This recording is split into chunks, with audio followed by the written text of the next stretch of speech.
Ladies and gentlemen, boys and girls, children of all ages, HollywoodShono here, about to give you another HollywoodShono in real life tech review video.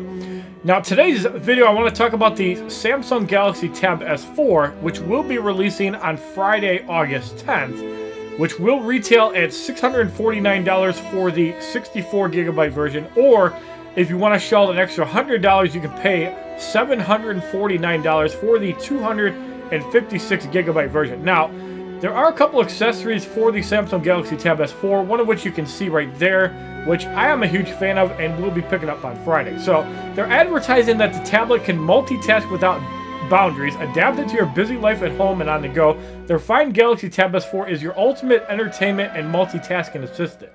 So, my problem with the Samsung Galaxy Tab S3 is that while the look of the device felt more premium, I felt that it was actually worse on some levels when it came to actually using it. Now, the one cool thing about the Samsung Galaxy Tab S4 is that they're actually promoting the Samsung DeX. And the really cool thing about this is that you do not need to hook it up to a TV in order to actually use Samsung DeX. For the first time, they actually baked it into the operating system. I'm not sure if you actually need a keyboard cover to use it, but it's finally baked into the operating system.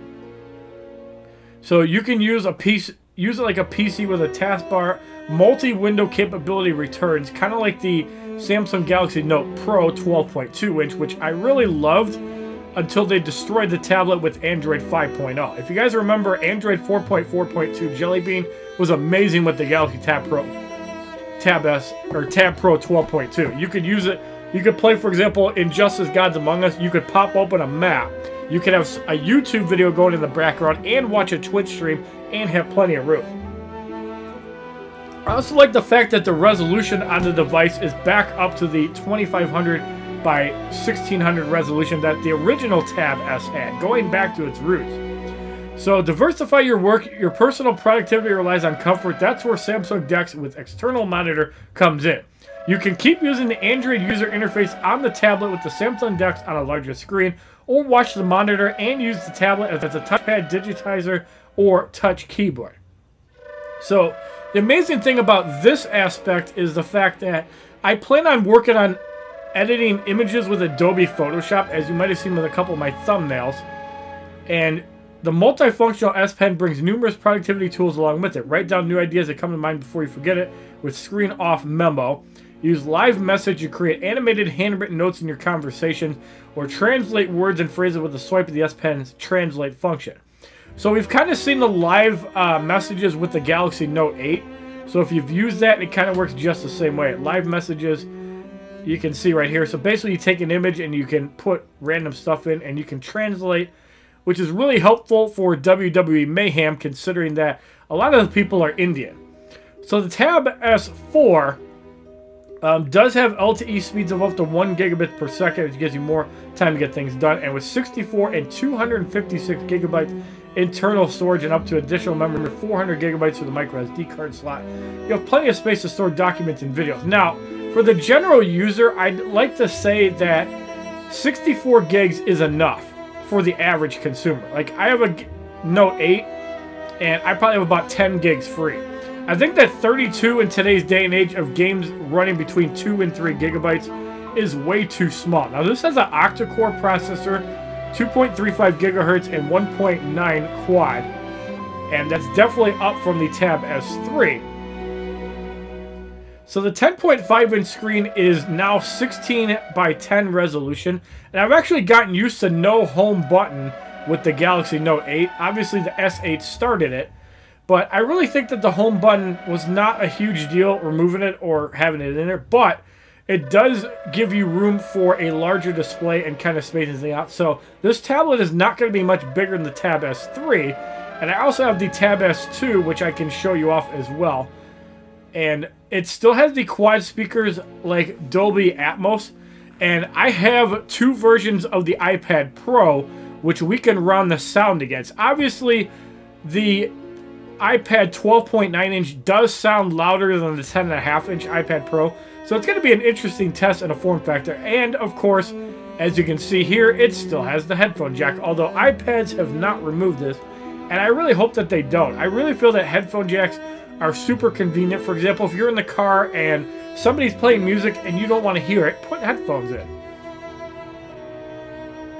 And the Tab S4 has a 7300 milliamp hour battery, which has up to 16 hours of video playback, which I think is really good. Fast charging for 3 hours and 20 minutes is not that big of a deal. Obviously, if you're playing games, you're probably going to get about 7 or 8 hours of battery life, and that's pretty good. A tablet that can run at least 8 hours on battery, we've seen iPads last for about 5 hours.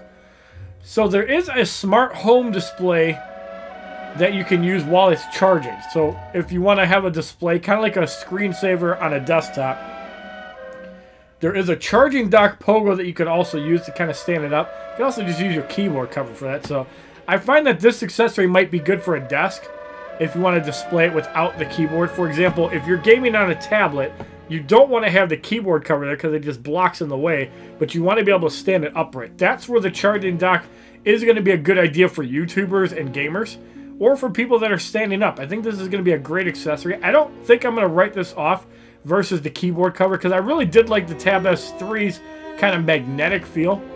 Nobody cares about Bixby. Nobody cares about Bixby.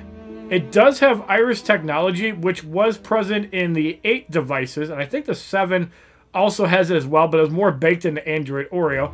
Still has Samsung Knox. And the specifications, 10.5 inch with a 16 by 10 display, Android Oreo out of the box, although I'm sure the new Android is coming.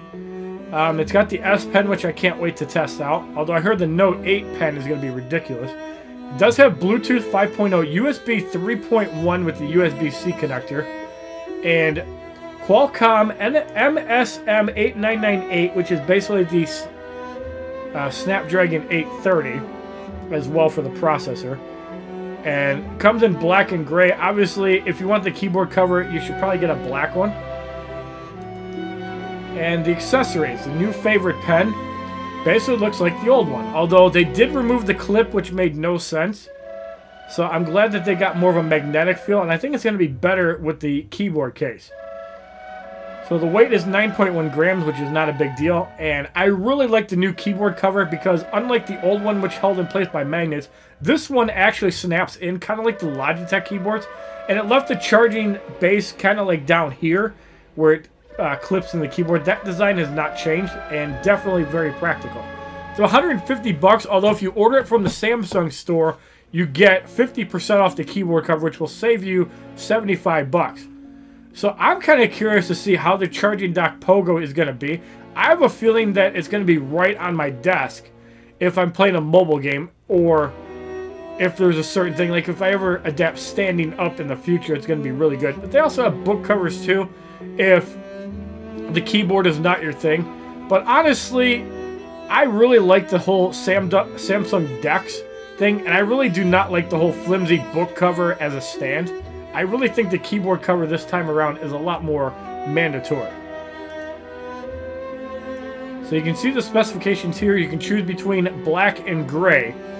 And the dimensions are 164.3 millimeters by 249.3 with a 7.1 millimeter thickness. The pen has 9.2 millimeters thickness, so it's actually thicker than the tablet, although with the keyboard cover, you're not going to notice it.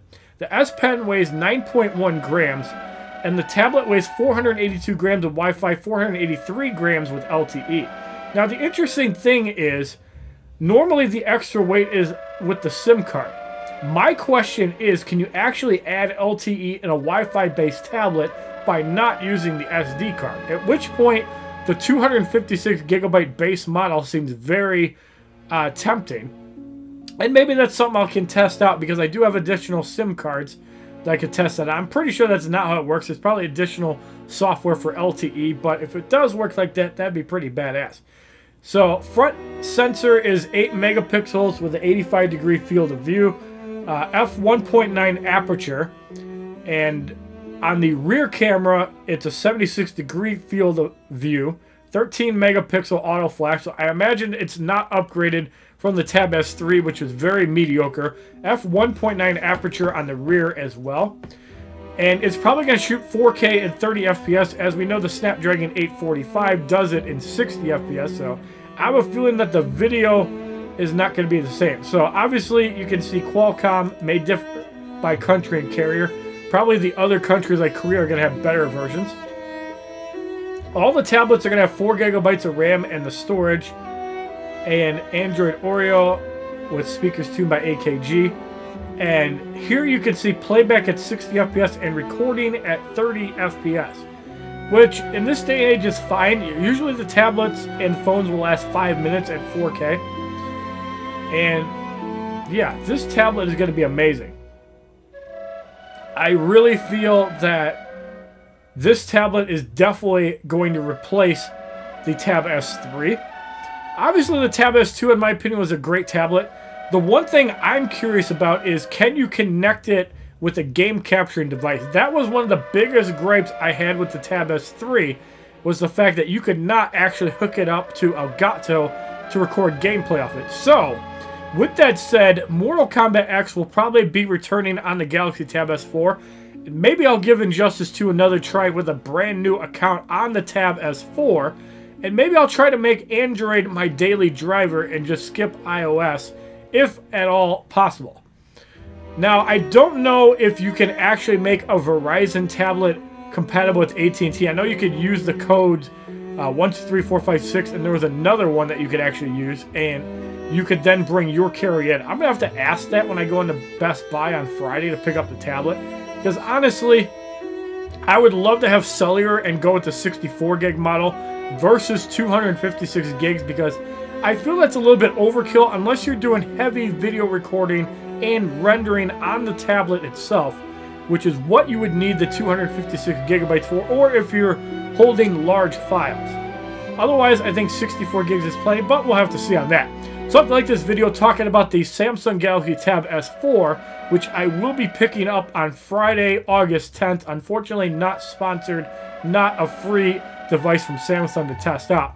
Please give this video a like rating, comment, subscribe, share this video amongst your friends, and as a favorite, check out my other HollywoodShono and real life videos playlist, Facebook, Twitter, and Twitch, which are all HollywoodShono, my Instagram, which is HollywoodShono'sGod. And hopefully by October, November, all this around me is going to go away, and we'll actually go the green screen route, which will actually make my videos look a little cleaner. Leave your comments down below. Let me know what you guys feel, and have a wonderful day, kids. www.youtube.com/HollywoodShono. Subscribe, bitches!